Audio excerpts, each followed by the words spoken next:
con ganas de que empiece el cole también, ya para entrar en la... À 36 ans, Lionel Messi reste l'un des visages les plus respectés du football mondial.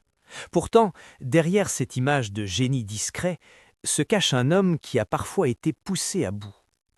Il y a quelques années, sur une pelouse d'Amérique du Sud, un adversaire lui a lancé froidement « Tu veux te battre ?» Ce jour-là, Messi a failli exploser.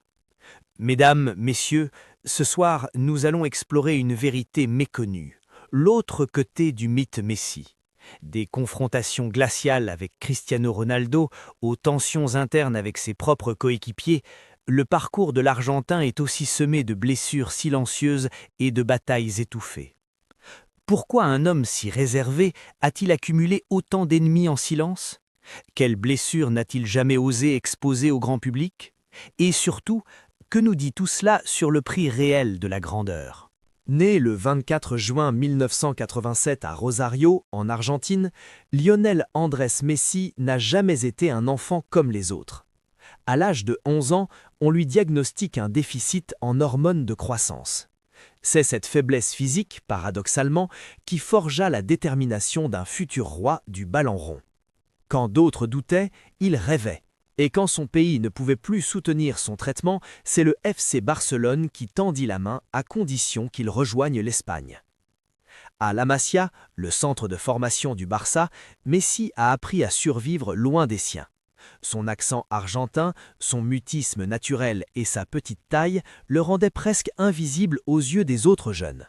Mais sur le terrain, il devenait un autre. Dès ses débuts en équipe première, en 2004, la planète football découvre un joueur qui défie les lois de la physique. Ses dribbles courts, sa vitesse d'exécution, son sang-froid devant le but, tout chez lui relève de l'exception. En 16 saisons au FC Barcelone, Messi a tout gagné. 10 championnats d'Espagne, 4 Ligues des Champions, 7 Coupes du Roi et surtout l'amour inconditionnel du Camp Nou. Avec 672 buts en 778 matchs officiels, il devient le meilleur buteur de l'histoire du club. En parallèle, il rafle un record de 8 ballons d'or, éclipsant les plus grands noms du football moderne. Mais si Messi fascine autant, ce n'est pas uniquement pour ses statistiques. C'est cette humilité constante, ce refus du show, cette fidélité presque anachronique envers son club qui séduisent les foules. Pendant que d'autres multiplient les contrats publicitaires, lui préfère rester en retrait, vivre à Casteldefels avec sa famille, loin des paillettes de la jet-set footballistique. Avec l'Argentine, son histoire est plus douloureuse.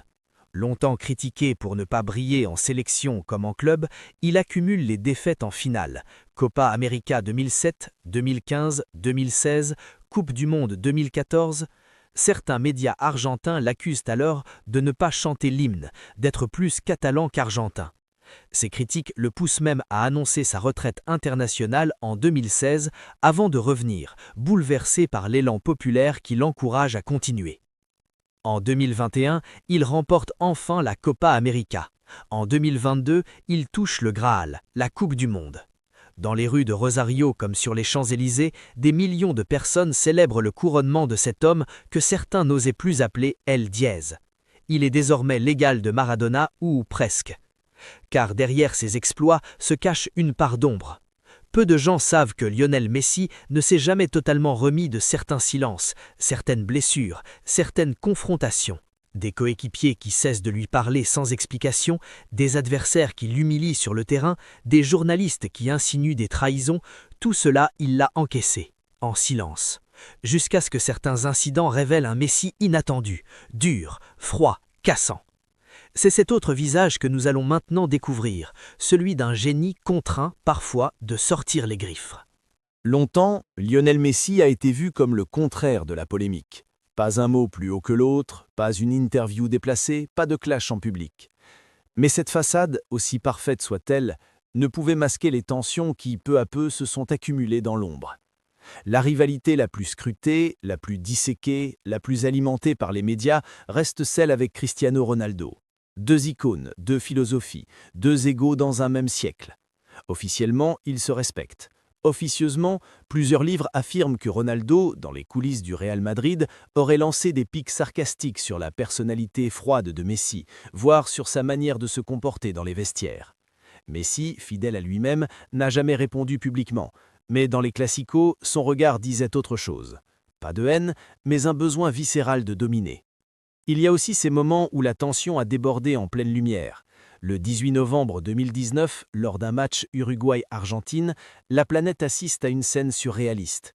Après une faute rugueuse, Edinson Cavani s'approche de Messi et lui lance un défi provocateur. « On sort et on règle ça ?» La réponse de Messi est cinglante, un regard glacial, quelques mots brefs et un pas en avant. Le ton monte, les bancs s'agitent, mais les coéquipiers interviennent à temps. Ce jour-là, le masque tombe un instant. Messi peut exploser. Un autre incident éclate lors des qualifications pour la Coupe du Monde 2026.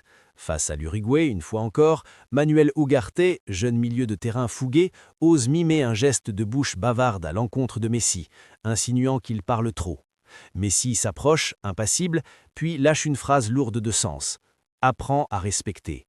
C'est bref, mais glacial. Les caméras captent tout, les réseaux sociaux s'enflamment, et l'image du Messi zen se fissure un peu plus. Mais les tensions ne viennent pas uniquement de l'extérieur. À l'intérieur même de l'équipe d'Argentine, certains liens se sont distendus.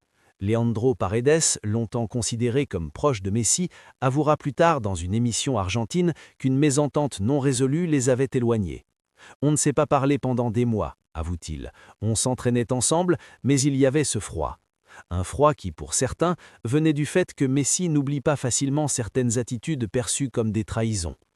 La liste continue. Lors d'un match contre le Venezuela, c'est Thomas Rincón qui bouscule Messi avec une violence inhabituelle. Le numéro 10 se relève lentement, les poings serrés. Il ne frappe pas, il ne parle pas, mais il joue les 10 minutes suivantes avec une intensité que même ses coéquipiers notent. Ce soir-là, il inscrit un but et ne célèbre pas. Son regard file droit vers Rincón, qui détourne les yeux. Ces épisodes, mis bout à bout, révèlent un Messi que le public connaît mal, un homme capable de rancune, de raideur, de limite. Contrairement à l'image d'Épinal du joueur humble et mutique, il y a aussi en lui un volcan maîtrisé. Ce n'est pas un provocateur, mais ce n'est pas non plus un saint. Et puis, il y a les bruits de vestiaire. Certains anciens joueurs du Barça ou de l'Albi Céleste racontent qu'il y a eu des engueulades, des silences pesants, des prises de position fermes. Messi n'élève jamais la voix, dit-on, mais il peut écarter, ignorer, décider. Son poids dans le vestiaire argentin n'est pas un mythe, c'est une réalité tacite que tous respectent ou redoutent. À force d'être mis sur un piédestal, Messi a dû apprendre à se protéger, à garder ses distances. Mais parfois ces distances deviennent des murs, et ces murs, certains anciens coéquipiers les ont percutés de plein fouet. En 2016, le monde découvre un Lionel Messi désorienté, perdu, presque brisé. Ce n'est ni une blessure ni une défaite, c'est un tribunal.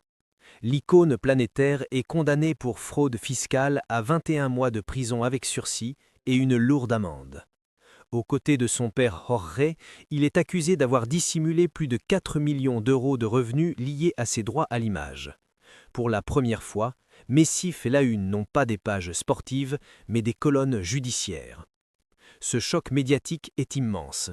Certains fans vacillent, d'autres s'accrochent à l'idée d'un Messi manipulé, naïf, aveuglé par son entourage. La vérité est plus trouble.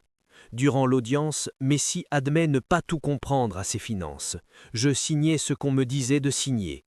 Derrière cette phrase, il y a un homme dépassé, mais aussi un système opaque. Le verdict ternit l'image d'un joueur jusque-là considéré comme propre, l'anti-Ronaldo, l'anti-Neymar. Mais ce n'est pas la seule controverse. Une ancienne déclaration de Royston Drenthe, ex-joueur du Real Madrid, ressurgit dans la presse. Il accuse Messi d'avoir utilisé des mots jugés racistes à son encontre lors d'un classico tendu. Bien que l'affaire ne soit jamais allée en justice et que Messi ne réponde pas publiquement, la rumeur s'installe. Pendant des semaines, elle alimente les débats télévisés en Espagne et en Amérique latine. L'image du génie intouchable en prend un nouveau coup. C'est aussi à cette période que surgit une vague de rumeurs concernant sa vie privée. Un nom circule avec insistance, celui d'une animatrice radio argentine que certains médias désignent comme une prétendue liaison. La presse à scandale s'empare de l'histoire, les réseaux sociaux s'enflamment. Des sources proches évoquent des tensions dans son couple, mais ni Messi ni sa femme Antonella ne réagissent. Aucun démenti, aucun commentaire, juste un silence épais, stratégique. Dans cette atmosphère pesante, Lionel Messi continue pourtant de jouer, de marquer, de gagner. Mais ceux qui le côtoient perçoivent un changement. Moins de sourires, plus de distance. Au FC Barcelone, certaines voix en interne parlent d'un Messi plus fermé, plus méfiant. Il n'accorde plus sa confiance aussi facilement. Le vestiaire devient son sanctuaire, mais aussi son bunker. Loin des projecteurs, la rupture avec son club de toujours se profile. En 2021, le coup de tonnerre retentit. Messi quitte Barcelone. En larmes, lors d'une conférence de presse historique, il dit adieu à une institution qu'il a vue naître. Officiellement, les raisons sont économiques.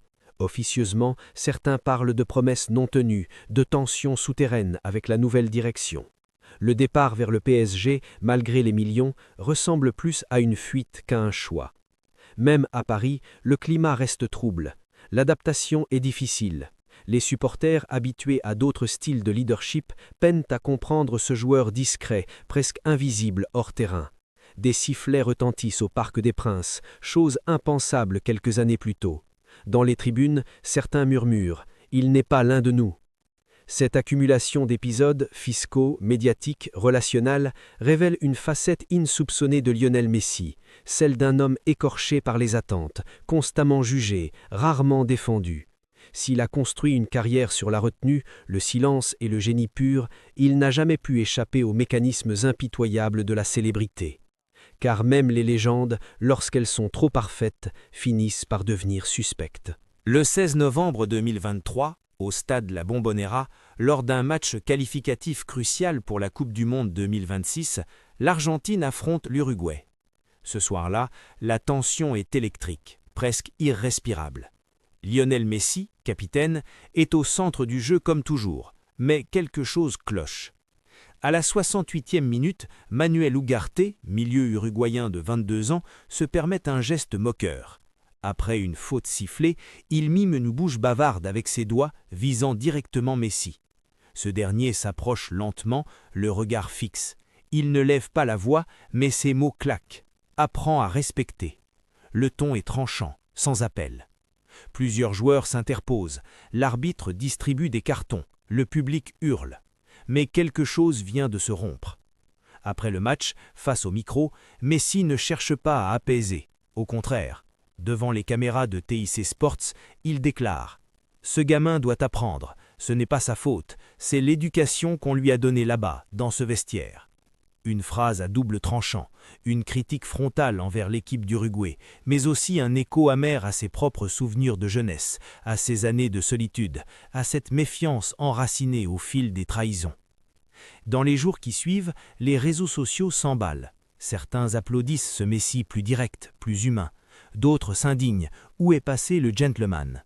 Pour la première fois depuis longtemps, le débat public divise autour de lui, non pour une action de génie, mais pour une réaction humaine.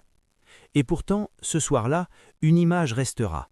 Une fois rentré au vestiaire, Messi, seul dans le couloir, assis sur un banc métallique, fixe le sol. Il ne regarde pas son téléphone, il n'échange pas un mot, il souffle profondément. À cet instant, il n'est ni un dieu, ni un capitaine, ni un multimillionnaire. Il est juste Lionel, un homme fatigué de devoir toujours se contenir. Un photographe argentin capte ce moment au téléobjectif, sans que Messi ne le voie. Le cliché fera le tour du monde. Des terrains boueux de Rosario aux pelouses lumineuses du Qatar, Lionel Messi a traversé toutes les gloires, tous les éloges et toutes les zones d'ombre. Il a marqué des centaines de buts, soulevé des trophées rêvés par des générations entières. Et pourtant, ce n'est peut-être pas ce palmarès qui nous touche le plus.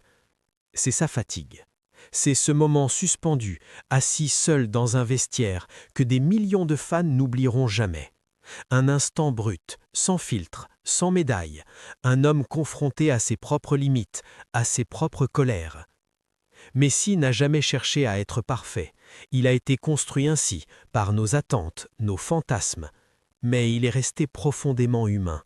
Derrière chaque regard baissé, chaque mot retenu, chaque geste évité, il y avait une tension immense, un monde intérieur fragile. Alors, chers téléspectateurs, que retiendrons-nous vraiment de Lionel Messi? Son génie? Ses dribbles? Ses trophées? Ou cette lutte silencieuse qu'il a menée toute sa vie pour rester fidèle à lui-même dans un monde qui ne cesse de vouloir le transformer?